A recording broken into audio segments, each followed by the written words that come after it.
Mana yang dahulukan, akikah atau kurban? Maka dalam konteks ini, jika waktunya bersamaan dengan waktu spesifik akikah, anak ini lahir sampai tumbuh sebelum balik, misalnya ada rezeki yang Allah titipkan pada kita, maka yang dahulukan akikah.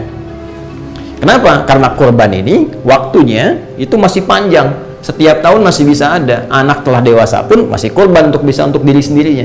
Bahkan telah meninggal pun bisa dilakukan kurban yang diniatkan, ditujukan untuk yang tadi yang disebutkan, yang telah wafat. Ya, jadi dahulukan akikah kalau momentumnya bersamaan. Tapi kalau momentumnya sudah lewat dari sini, Anda bisa dahulukan kurban. Jelas ya? Kurban dahulukan karena ini sudah lewat waktunya. Kecuali tadi Anda ingin bersedekah untuk berniat menutup akikah yang telah lalu, bukan ibadah akikahnya tapi sedekahnya yang Anda lakukan. Maka itu pun terpisah. Silahkan bersedekah di waktu yang lebih umum dan dahulukan kurban di waktu yang bersamaan dengannya, yaitu waktu-waktu di awal Dzulhijjah sampai dengan hari ini.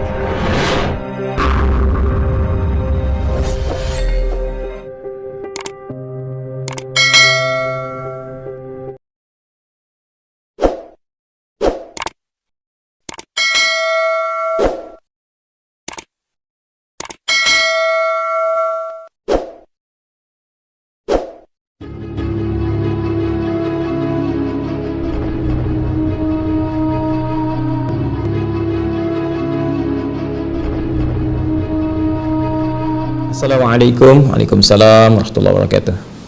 Ustadz izin bertanya, apakah hukum berkorban sedangkan orang tersebut belum diakikah ketika masa kecilnya? Mohon penjelasan. Makasih Ustadz. Baik, ya semoga Allah rahmati saudara atau saudari kita ini beserta keluarganya dan menyertakan kita dalam pemberian rahmat Allah dimaksud.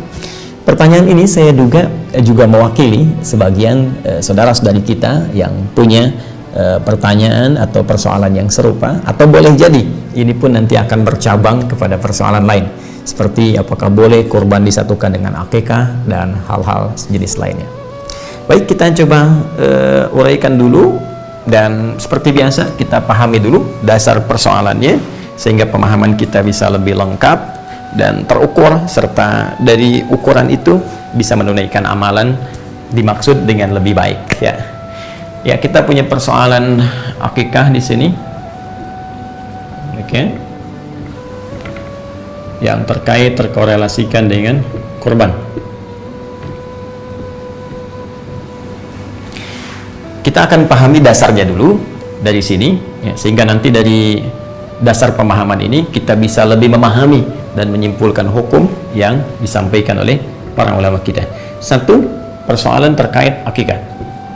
Kita lacak dulu keterangan para ulama kita yang tersambung dengan petunjuk Rasulullah SAW terkait bab akikah ini. Di antaranya kita temukan dalam kitab Sunan Abu Daud, jadi hadis riwayat Abu Daud, ya, rahimahullah, nomor hadis 2838. Kita bisa temukan juga langsung ke rawinya, ya, dari Samurah bin Jundub, ya, Samurah bin Jundub radhiyallahu taala anhu, tersambung pada keterangan Rasulullah sallallahu alaihi wasallam. Baik, apa keterangannya kita bacakan? Kullu ghulamin, ya, penting saya tuliskan, ya, kullu ghulamin rahinatun bi'aqiqatihi. Ini poinnya, ya. Tuzbahu, keterangan kedua, tuzbahu yauma sabi'ihi. Ini yang penting yang keduanya. Kemudian wa yuhlaqu wa yusamma. Ini tambahannya. Wa yusamma. Ini poinnya. Kullu ghulamin, setiap anak itu. Ini segaris ya. Setiap anak itu. Rahinatun bi'aqiqati, tergadai dengan prosesi akikahnya. Bagaimana ini ditunaikan? Kapan? Tuzbahu, dengan disembelihnya, ya, hewan akikah itu yauma sabi'ihi, pada hari yang ke-7. Ini poinnya. Oke. Wa yuhlaqu, bersamaan dengan itu dicukur rambutnya. bila ingin disempurnakan sampai cukur habis, ya dibotaki. Wa yusamma pun demikian, diberikan nama terbaik untuknya. Jadi ada 3 proses di sini: akikah, cukur rambut, diberi nama. Baik. Terkorelasi dengan ini juga ada hadis riwayat Imam At-Tirmidzi, ya, hadis riwayat Imam At-Tirmidzi. At-Tirmidzi, nama aslinya Muhammad, tumbuh berkembang di Tirmidz, ada yang menyebut Turmuz, disebut At-Tirmidzi. Nomor hadisnya 1519. Rawinya langsung dari suaminya Sayyidah Fatimah radhiyallahu taala anha, menantu Nabi sallallahu alaihi wasallam, sekaligus juga ini jadi keponakan beliau, ya, Ali bin Abi Thalib. Abi Thalib, ya, radhiyallahu taala anhu karamahullahu wajah. Disampaikan qala aqta Rasulullah sallallahu alaihi wasallam 'anil Hasani bisyatin. Rasulullah SAW pernah melangsungkan akikah, ya, untuk cucu beliau Al Hasan, ya, pada kambing pertamanya. Pada kambing pertamanya beliau berkata kepada Sayyidah Aisyah. Jadi ada proses akikah di sini. Kemudian ada proses perintah beliau kepada Sayyidah Fatimah. Ya, saya evaluasi. Beliau berkata kepada putrinya Sayyidah Fatimah radhiyallahu taala anha, apa perkataan beliau? Perhatikan kalimatnya, ahliqi, cukur rambutnya, wa tasaddaqi bi zinati sya'rihi bi fiddatin. Kemudian bersedekahlah dengan hasil timbangan cukuran itu dengan perak yang serupa atau yang senilai dengan hasil cukuran itu. Dan tentunya diberi nama pada saat itu dengan Al Hasan. Jadi di sini ada akikah, ada juga prosesi cukur rambut. Ini penting nanti saya sampaikan terkait dengan penafsiran waktu prosesi akikah. Teman-teman sekalian, fokus di sini. Pertama, Nabi menyampaikan terkait akikah, kullu ghulamin, setiap anak itu. Kata gulam biasanya dalam bahasa Arab itu dilekatkan pada anak dari mulai dia tumbuh, ya, menjelang sampai menjelang balig. Jadi belum sampai ke balig, ya, belum sampai ke balig, belum balig. Jadi kalau dia masih dalam kandungan janin, terlahir kemudian disebut maulud, ya. Quran surah kedua ayat 233, ya, Nabi menyampaikan sallallahu alaihi wasallam langsung firman Allah Subhanahu wa taala dari Al-Qur'an.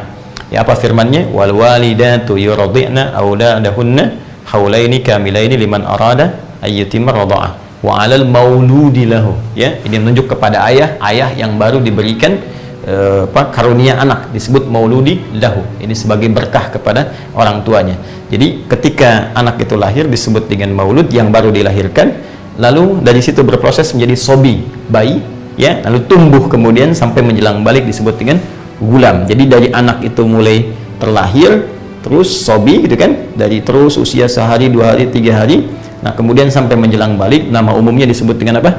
Gulam. Baik. Ustaz, gimana kalau ada namanya gulam gitu ya? Apakah belum balik? Nah, mungkin ini pemaknaan berbeda, ya. Tapi secara umum namanya demikian. Nah, rahinatun, tergadai ia, kemudian diakikati dengan proses akikahnya. Saya mau sampaikan ini dulu teman-teman.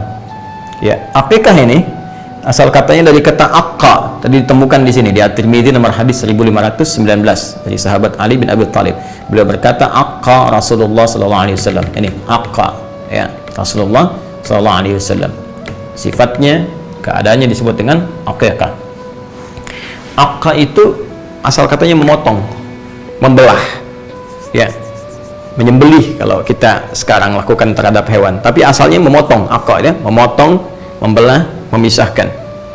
Dari mana akar kata ini muncul? Ini yang paling menarik. Jadi diksi yang disampaikan dari ketentuan syariat itu begitu istimewa, ya, bukan pilihan kata biasa, tapi nanti terkait dengan hikmah-hikmah tertentu.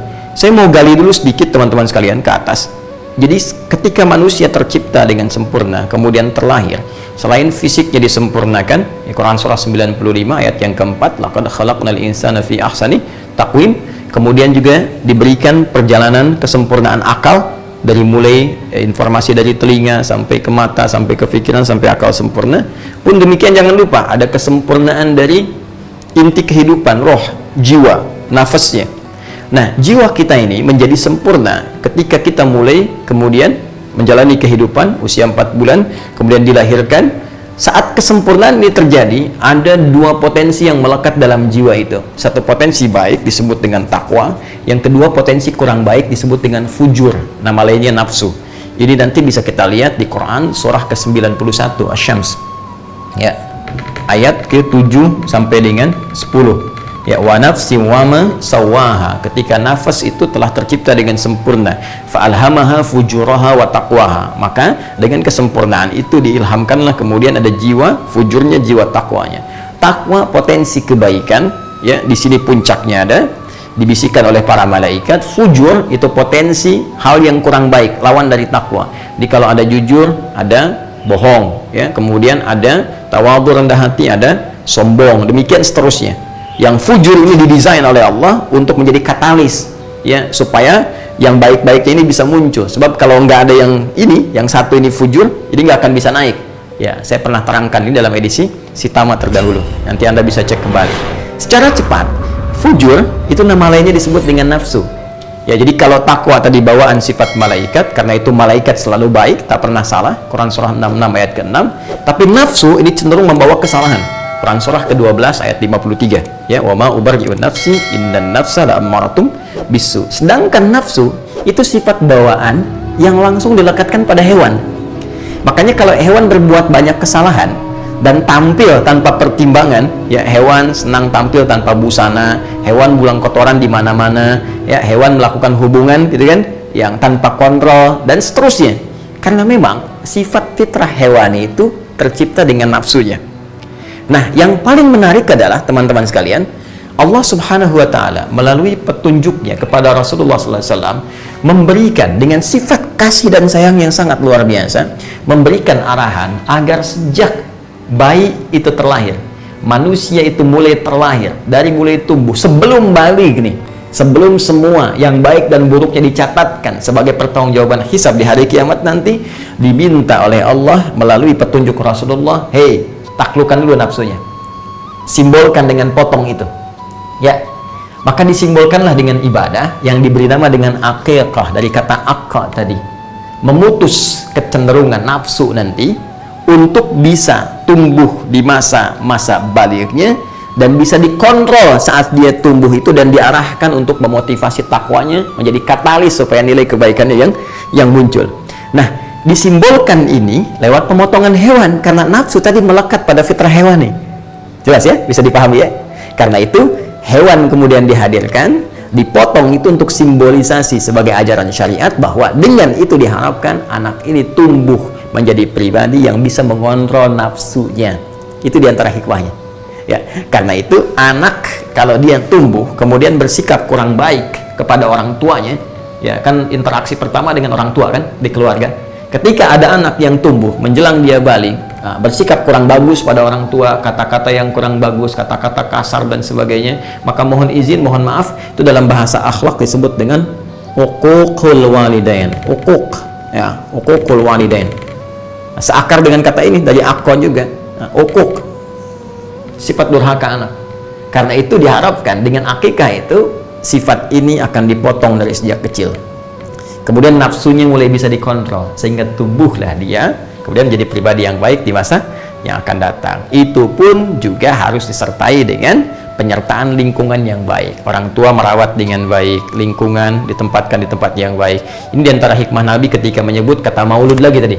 Kullu mauludun yuladu, kullu mauludin yuladu alal fitrah, ya, fa abawahu yahwidanihi aw yunassiranihi aw yumajjisanihi. Kullu mauludin, setiap yang terlahir dari lahir sudah ada fitrahnya.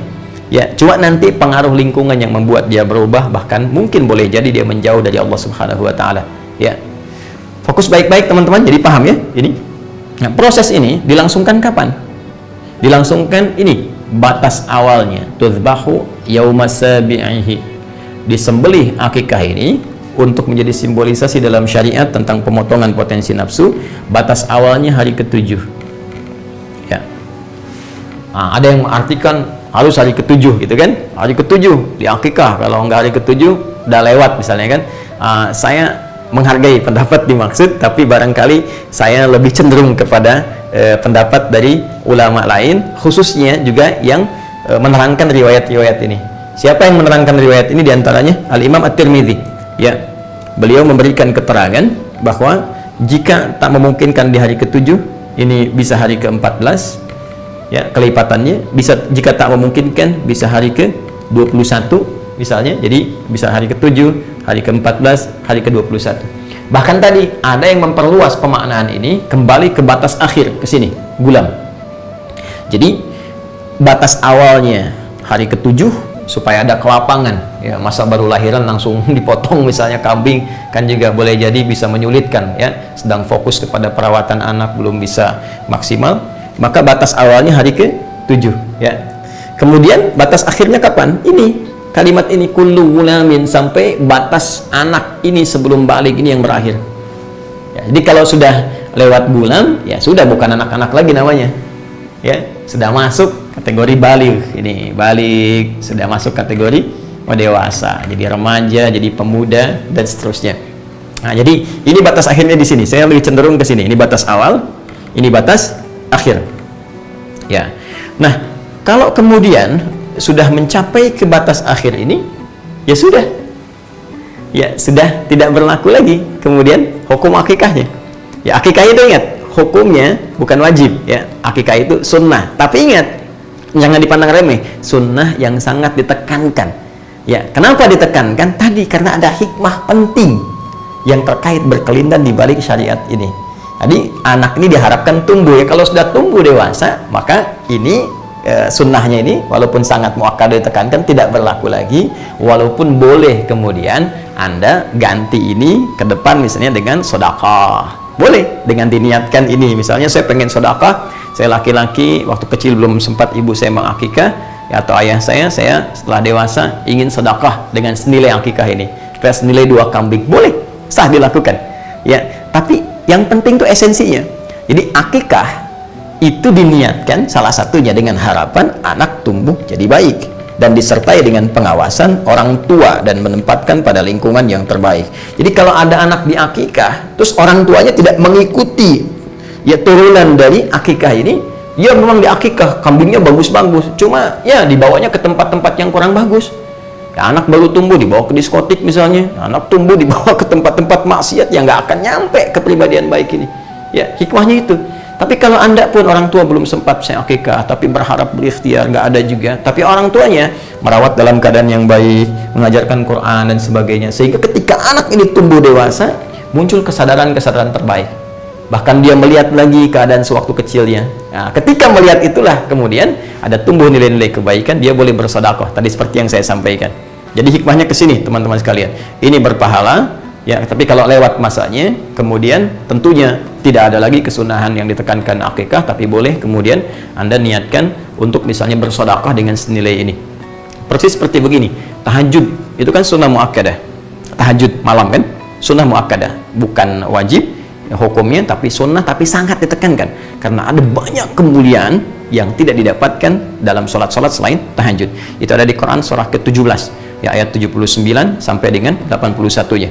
Wa minal laili fatahajjad bihi nafilatan lak. Di antara sebagian malam bangun tunaikan tahajud. Nafilah, ya, itu nafilah, penyerta, ya, tapi penting, penyerta kepada yang pokok, yang wajib diikutkan, ya, sunnah hukumnya, nafilah jenisnya, tambahan. Nafilah itu tambahan dari yang pokok, tapi penting sekali, saking pentingnya kalau bisa tunaikan, ya.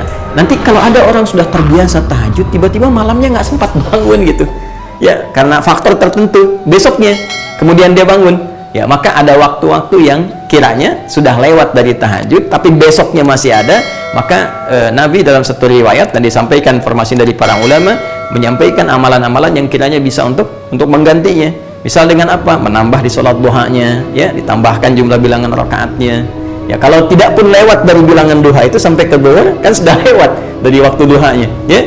Karena dari itu dia mungkin bisa ganti dengan perbanyak sedekah, banyak baca Quran, walaupun tentunya amalan ini tidak disamakan dengan tahajud, tapi niat itu yang diukur oleh Allah Subhanahu wa taala dan kesungguhannya untuk bisa menunaikan amalan-amalan dengan baik. Dan bahagianya kita, amalan itu ditimbang, dinilai oleh Allah berdasarkan niat dan kesungguhan. Innamal a'malu binniyat. Kemudian tentang kesungguhan di Quran surah ketiga ayat 142. Ya am hasibtum an tadkhulul jannata walamma ya'lamillahu alladhina jahadu minkum wa ya'lamas sabirin. Untuk bisa bekal ke surga itu Allah akan melihat kesungguhan kita dalam menunaikan amalan-amalan. Ini poinnya, ya. Jadi dari sini bisa terjawab, kalau sudah dewasa, maka tadi, ya, tidak harus Anda berpikir untuk akikah lagi, tapi Anda boleh kemudian memikirkan, merencanakan, berikhtiar untuk sedekah, ya. Nah, seperti ini, jelas. Dan sedekah yang paling bagus, ya, diantaranya waktu-waktu seperti ini bisa memperbanyak infak, atau Anda alihkan kepada kurban tadi, ya, kurban, teman-teman sekalian, ini poinnya. Ya, sudah. Kalau tadi mau spesifik, niatkan sedekah saja. Dah, sedekah untuk dulu akikah saya yang belum sempat terlaksanakan. Ya, kemudian Anda pilihan terbaik sekarang, ya sudah, saya mau sendiri saja kemudian untuk menunaikan ibadah kurbannya. Nah, sekarang muncul pertanyaan kedua, Ustadz, bisa nggak saya satukan kurbannya dengan akikah ini? Baik dalam kasusnya serupa di sini, misal lahiran anak pas menjelang Dzulhijjah, ya kan? Begitu lahir, pas waktu-waktunya mau kurban. Bisa nggak di hari ke-7 ini, atau kelipatannya misalnya, saya sekalian kurban, sekalian akikah? Ya. Atau tadi, saya mau sedekah, bisa nggak disamakan sedekah dengan kurbannya? Nah, di sini para ulama terbagi pada dua pendapat utama. Yang pertama, teman-teman sekalian, ada di kitab musannafnya Ibnu Abi Syaibah, ya, musannaf Ibnu Abi Syaibah, ya. Itu keterangan bahwa pendapat pertama diwakili oleh kalangan mazhab Hanafi, kemudian Hambali, juga ada juga pendapat dari Imam Al-Hasan Al-Basri, ya, Hasan Al-Basri, juga ada tambahan dari Ibnu Sirin, ya, yang cenderung pada pendapat bolehnya menyatukan dua ibadah ini, ya, dengan satu pelaksanaan, ya, secara inti boleh kurban misalnya, ya, sekaligus dalam kurban itu disatukan dengan niat akikah. Ya, misalnya kalau untuk perempuan lahir terus pas bersamaan dengan Dzulhijjah, dia pengen kurban, sekaligus dengan kurban itu disatukan untuk niat akikahnya. Nah, ini menurut pendapat yang pertama, ini boleh, silahkan saja, sah saja untuk dilakukan. Jadi silahkan Anda berkurban kemudian niatkan sekalian untuk akikah. Atau dalam konteks yang sedekah ini boleh, silahkan berkurban, niatkan sekalian untuk konteks sedekah, ya, dengan berharap akikah yang kemarin juga Allah berkenan menerima ibadah terbaiknya. Ini pendapat yang pertama, ini saya sertakan juga ulama-ulamanya kemudian ke atasnya di kitab yang bisa kita lacak. Kemudian yang kedua, teman-teman sekalian, ya, ada juga pendapat dari kalangan ulama Malikiyah, ya, yang disambungkan ke Imam Malik. Kemudian Syafi'iyah, di kalangan Syafi'iyah yang disambungkan kepada Imam Asy-Syafi'i. Ya, ini bisa dilacak di dalam kitab Fatawa Al-Fiqhiyah Kubra, ya, Fatawa Al-Fiqhiyah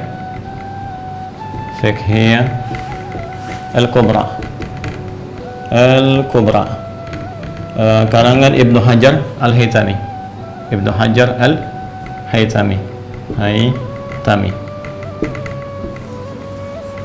Nah, ini menarik pendapatnya.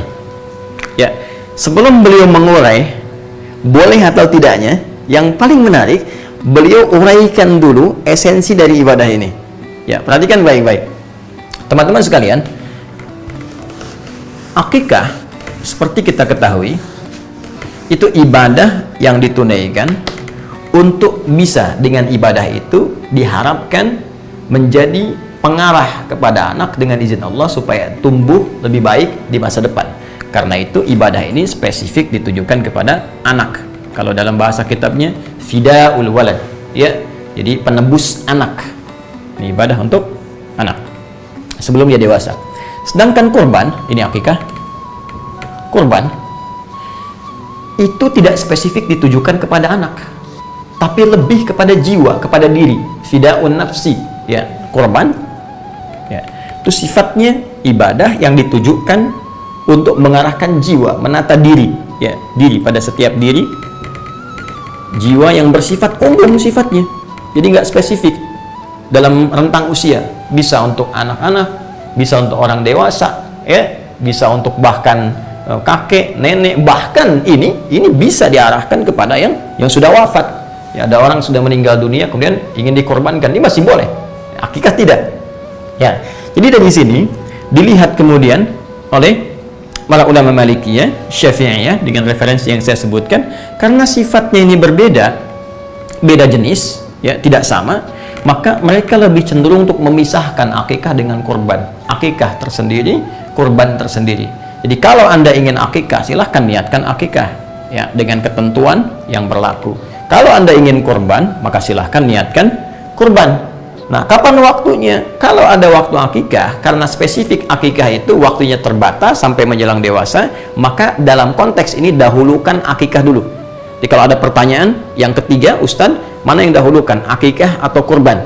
Maka dalam konteks ini, jika waktunya bersamaan dengan waktu spesifik akikah, anak ini lahir sampai tumbuh sebelum baligh misalnya, ada rezeki yang Allah titipkan pada kita, maka yang dahulukan akikah. Kenapa? Karena kurban ini waktunya itu masih panjang, setiap tahun masih bisa ada. Anak telah dewasa pun masih kurban untuk diri sendirinya, bahkan telah meninggal pun bisa dilakukan kurban yang diniatkan, ditujukan untuk yang tadi yang disebutkan, yang telah wafat. Ya, jadi dahulukan akikah kalau momentumnya bersamaan. Tapi kalau momentumnya sudah lewat dari sini, Anda bisa dahulukan kurban. Jelas ya? Kurban dahulukan karena ini sudah lewat waktunya. Kecuali tadi Anda ingin bersedekah untuk berniat menutup akikah yang telah lalu, bukan ibadah akikahnya tapi sedekahnya yang Anda lakukan, maka itu pun terpisah. Silahkan bersedekah di waktu yang lebih umum dan dahulukan kurban di waktu yang bersamaan dengannya, yaitu waktu-waktu di awal Dzulhijjah sampai dengan hari tasyriknya. Nah, ini analoginya begini. Jadi dalam syariat itu, ini tajam sekali ya, tajam sekali. Dalam syariat itu, teman-teman sekalian, jadi ibadah yang bisa disatukan, ya, pertama itu jenisnya serupa, jenisnya sama. Yang kedua, yang diikutkan itu bukan ibadah pokok, ya, bukan ibadah pokok, ibadah penyerta sifatnya. Ya, contoh begini, saya contohkan sholat lah yang paling gampang, sholat. Ya, sekarang kita ingin menyatukan jenis-jenis sholat, ya, jenisnya sama-sama sholat, ya, sholat dengan sholat kita ingin satukan. Sekarang yang satu misalnya kita ingin sertakan kepada yang lain, maka yang boleh disatukan itu yang sifatnya bukan pokok, ya, bukan ibadah khusus dengan nama tersendiri. Contoh tahiyatul masjid, ya, sholat tahiyatul masjid. Tahiyatul masjid itu bukan sholat yang berdiri sendiri, tapi lebih menunjuk pada keterangan Rasulullah setiap sholat 2 rakaat yang ditunaikan sebelum kita duduk di masjid. Semua jenis sholat 2 rakaat. Kalau bahasa nabinya, bima makna qala Rasulullah SAW, idza dakhala ahadakumul masjidah, ya, idza dakhala ahadukumul masjidah fala yajlisa hatta yusalliya rak'atain. Idza dakhala, apabila akan masuk, ahadukumul masjidah, satu di antara kalian ke masjid, ya, fala yajlisa, maka jangan langsung duduk. Jangan di sini sifatnya menunjuk kepada larangan yang diutamakan dalam pengertian sunnah, kan? Ya, hatta yusalliya rak'atain, sampai dia salat 2 rakaat. Ya, jadi salat dulu 2 rakaat, kemudian baru dia duduk untuk i'tikaf. Ini sifatnya sunnah. Ya, artinya dalam keadaan terdesak pun dia kemudian mesti duduk, langsung duduk saja. Jangan dipaksakan kemudian sunnah menghambat kepada sesuatu yang lebih utama. Contoh dalam kasus khutbah Jumat. Nih banyak saya temukan khatib sudah naik ke atas mimbar, bahkan tengah-tengah khutbah orang datang terlambat, terus maksa masuk ke dalam, masih tahiyatul masjid. Ya, yang paling celaka yang masuk 1, 2, 3, 4 orang, khatibnya sudah masuk khutbah kedua, udah mau ditutup, datang sholat lagi, kapan ditutupnya? Ya, karena itu dalam mazhab Maliki kalau sudah khatib naik ke atas mimbar, ini tidak dianjurkan tahiyatul masjid, langsung duduk. Ya, kecuali dalam kondisi tertentu, ya kasusnya seperti Sulaik Al-Ghatafani di zaman Nabi SAW yang ingin dikenalkan kepada jamaah bahwa ini ada orang baru, bukan orang Madinah, yang butuh bantuan. Karena itu beliau tunjuk untuk sholat, ya, sedangkan beliau masih menunaikan khutbah. Ini pembahasan lain nanti ya, supaya tidak melebar. Nah, jadi jangan langsung duduk kecuali sholat 2 rakaat. Sholat apa yang dimaksud? Ya, sholat apa saja. Bisa sholat wudhu, setelah wudhu masuk masjid sholat, ya, bisa sholat duha. Ya, jadi umum sifat sholatnya. Di setiap sholat yang ditunaikan saat masuk ke masjid 2 rakaat itu sama dengan nilainya tahiyatul masjid. Karena itu tahiyatul masjid itu bisa dimasukkan ke dalam setiap sifat sholat apapun yang ditunaikan sebelum duduk. Jadi kalau sudah Anda masuk misalnya, ya sudah, nggak usah Anda tunaikan satu sifat. Ya, contoh begini, mohon maaf ya, ini untuk simpel ya, penyatuan. Anda datang subuh ke masjid, masih ada waktu 5 menit sebelum qomat, kan? Ada sebagian saudara kita yang ketika masuk tahiyatul masjid dulu, setelah itu salat sunnah qobliyah, ya. Tidak dilarang, sah-sah saja, boleh, silahkan, tidak ada masalah di sini. Tapi sebetulnya Anda bisa membuat simpel. Bagaimana caranya? Masuk, tunaikan 2 rakaat sebelum subuh. Ketika Anda tunaikan qobliyah subuh 2 rakaat sebelum subuh, ya itu saat masuk masjid, lalu Anda duduk i'tikaf, itu sama nilainya, sudah mencakup kepada tahiyatul masjid.